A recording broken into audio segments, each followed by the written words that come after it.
Hey guys, and welcome back to my channel. I am so sorry that I have not got a video up in so long. I've just been trying to adjust to my new life and juggling so many different things at one time. Having a toddler and a newborn is a lot of work. I'm sure most of you who are watching already know that because you probably have multiple kids of your own. Anyways, I did want to post a video and just chat about postpartum and what it's been like for me and how it's been physically and mentally. And I figured it was a good first video to get back up since I have not posted a video since her first doctor's appointment, which was chaotic, and y'all did see that I had a crying meltdown in that video. If you have not already watched my labor and delivery vlog, you can find that down below. Also, you can find the video I'm talking about where I had a crying meltdown. Her first doctor's appointment, she got sent to Children's Hospital for borderline extremely high jaundice levels. So it was so chaotic after we came home from the hospital. And that's just why I've had to give myself some grace and not put pressure on myself about getting videos up, because my family is number one and so is my mental health. And so I've just had to adjust and find a routine before I started filming videos again. This zit on my face is very distracting, so I'm sorry. No, not enough concealer would cover that up, you know. I've had great skin since she's been born, but then as soon as I try to go film a video, a zit pops up, so it's nice. I'm a little over 6 weeks postpartum, and I'm going to talk about my doctor's appointment. I'm just going to share with you how life's been postpartum. So physically, it's been pretty great. I did not have any tears or anything like that to worry about. I had a natural delivery, which I'm super ecstatic that I pushed through and did that. I had epidural with my 3.5-year-old son. So I definitely wanted to experience both births. And in case little Miss Adley is our last baby, I definitely wanted to experience it. So my labor and delivery was everything I could dream of. It was exactly how I pictured my birth plan. It was simply amazing. So recovery was pretty great besides the no sleep that I dealt with. She came home on a Friday night. We had her on Wednesday. She came home Friday night. In the hospital, you know, you don't sleep. And she also had to do the phototherapy light in the hospital. So there was just like no sleeping with that because she couldn't be swaddled and stuff. So we were up at the hospital like all night, and before I went into labor with her, I had already been up for 24 hours. I never had a chance to go to bed that night.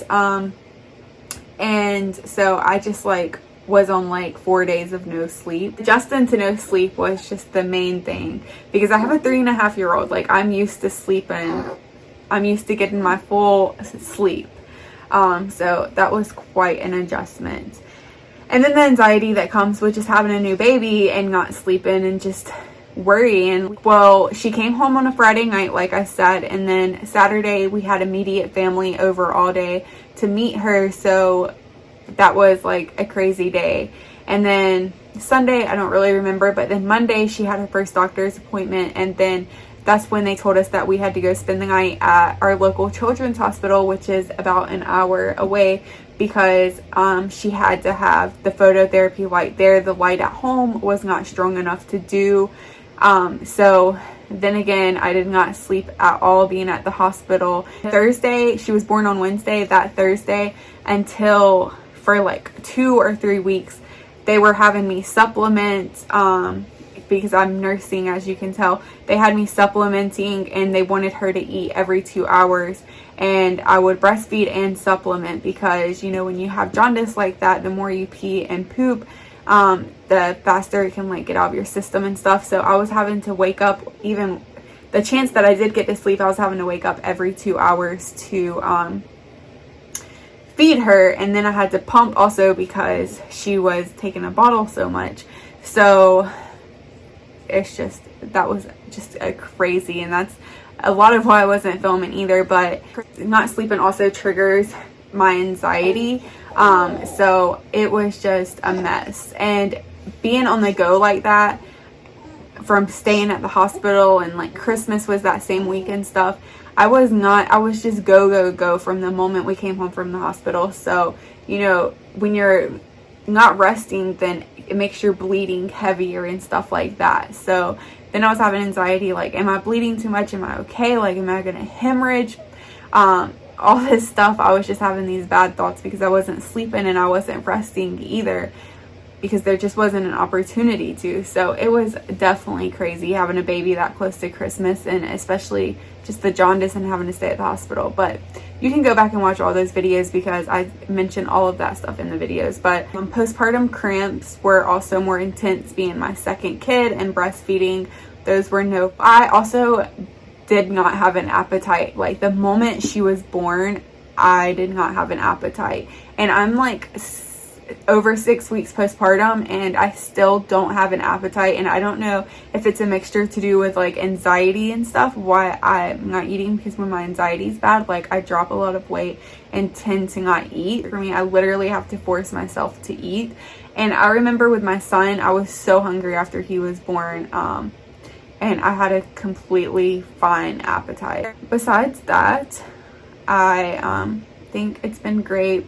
Intercourse for the first time after postpartum was good, no problems there. So physically, recovery has just been really good. But mentally, my anxiety kicked in as soon as we left the hospital.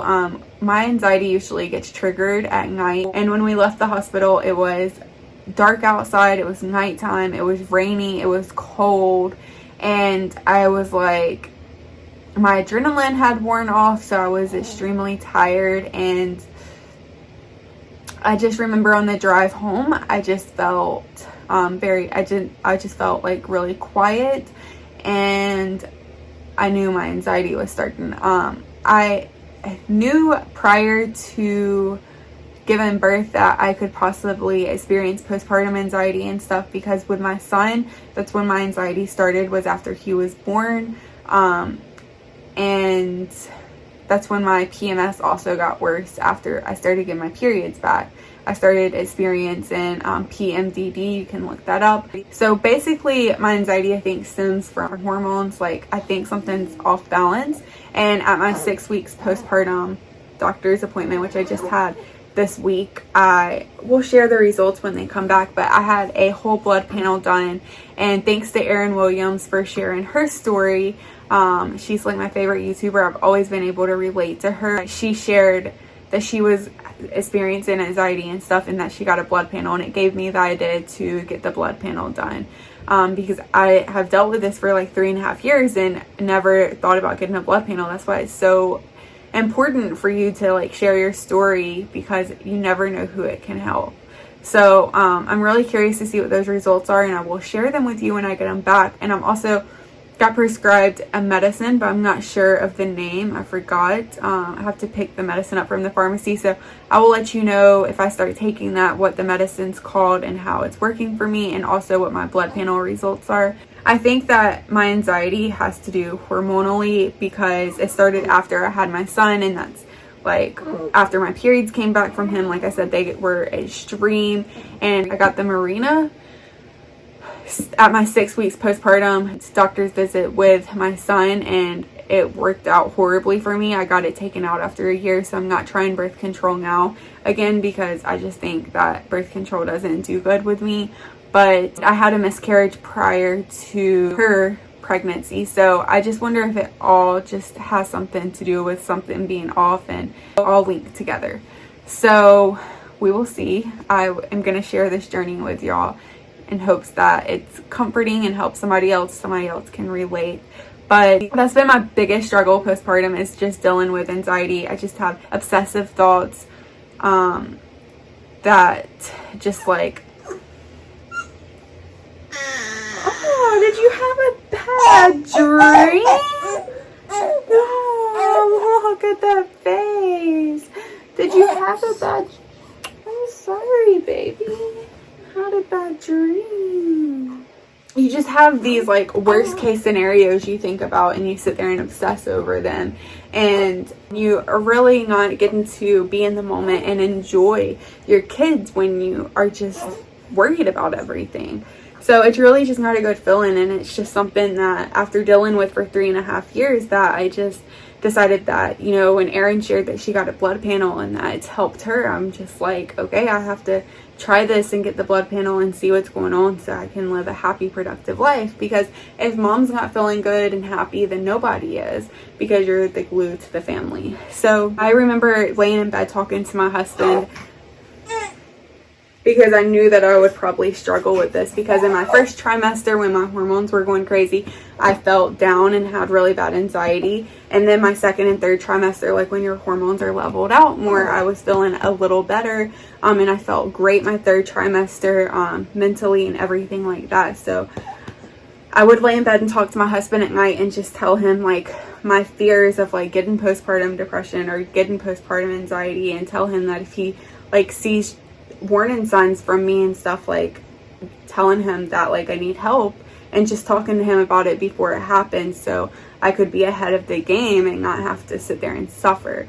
So it's stuff that we had already talked about prior to me having the baby, and I knew it was a possibility that it could happen. And when we left the hospital, I just knew that, okay, this could just be baby blues from just being tired of leaving the hospital, or since I was only a few days postpartum, or this could just be the postpartum anxiety coming.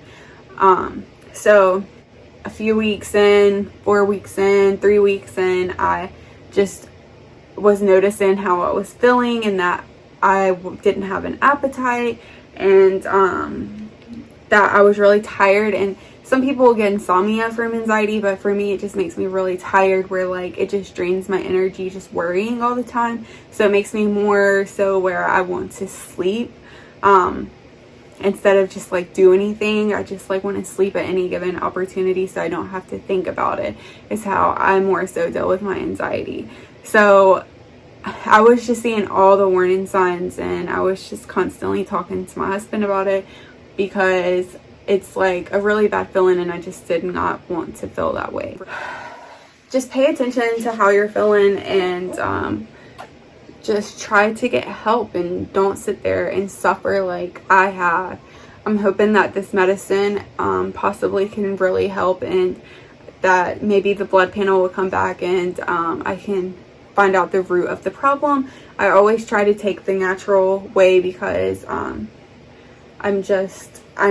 don't really like taking medicine. I don't like giving medicine to my kids, but sometimes medicine's just needed. I have tried like CBD oil and the common magnesia drink and stuff like that. There is natural ways, but if it's really bad or if something's off, never be afraid to just reach out and to talk to somebody, and just do whatever you can to help yourself, because you deserve to live a happy life and be in the moment with your family, and not just to sit there and worry about everything. I wanted to come on here and chat a little about my postpartum and my mental health, because mentally it's been a struggle a little bit after having her, but it was before my anxiety, especially after my miscarriage. And after having my son, I've always just struggled with this, and I've talked about it. I've talked about PMDD and like my PMS, how hard it is for me and stuff. And that's another reason that I really wanted to talk to my doctor and get help before my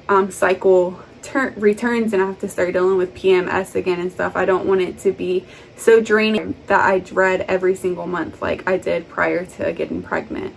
So that's why I'm just trying to be ahead of the game. Even when I was pregnant, I just was trying to be ahead of the game so I could feel good and be the best mom and wife that I can be. So just know if you had a baby and you're not feeling 100%, that there is help, and that it's normal, and that it affects tons of women. Or even if you're not pregnant or have a kid and you're just like suffering with your periods and stuff, there's help. It's common. So just know that you're not alone.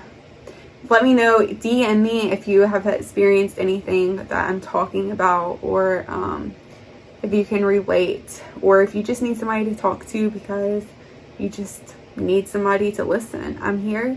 You can DM me or you can comment down below, and I plan on getting videos out 2 times a week.